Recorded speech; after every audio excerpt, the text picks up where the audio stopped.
Всички сте виждали този паметник. Ако не на живо, поне на снимка. Трябва да ви призная, че на 4 години смятах, че Васил Левски е някакъв такъв супергерой наистина, защото е имал за домашен любимец лъв. Оказа се, че не съм сам в тази своя заблуда. Сега ще си позволя да прочита нещо. Оставих го още вчера. Страхотно, че никой не го откраднал. Прочитам го не за друго, защото това е автентичен разговор между децата на мои приятели, Ема и Филип.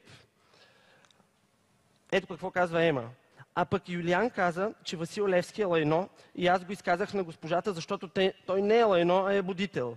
Филип. Ема не е будител. Будители са само тези, които пишат. Ема, да, но е могъщ. Те са 7, не 8 могъщи, които висят на картон в детската градина, като Исус Христос. Филип, не, Ема. Исус Христос не е будител. Трябва да е писател, за да е будител.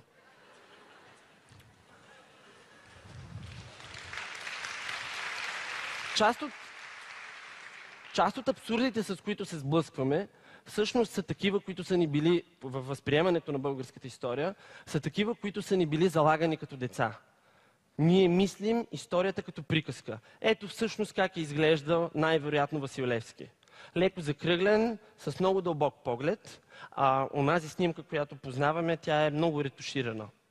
Мита за нетолерантната Османска империя. Снимките, които виждате отзад, са тази, която е в ваше ляво, е от църквата Свети Никола в Елена, а другата снимка е на църквата Успение Богородично, отново в Елена. Двете отстоят една от друга, но около няма 20 метра.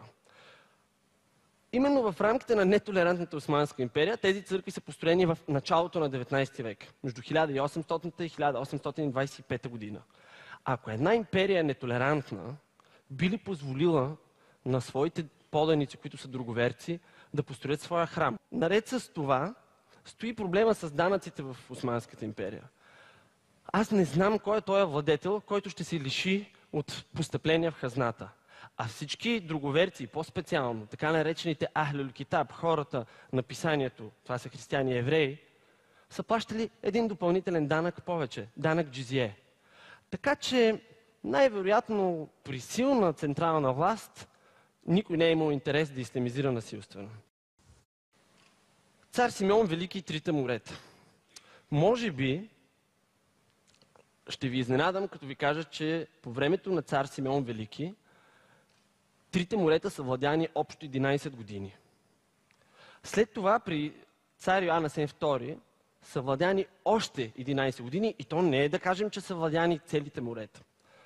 Ами много малки парченца от крайбрежието са били част от българското царство. Сега оставяме от едната страна 1300 години история, от тях отрязваме 700 под чужда власт, остават 600 години. От тези 600 години цели 22 години. Цели 22 години, запомнете го. България е имала израз на 3 морета. Това какво прави? Ами, прави страхотни тениски.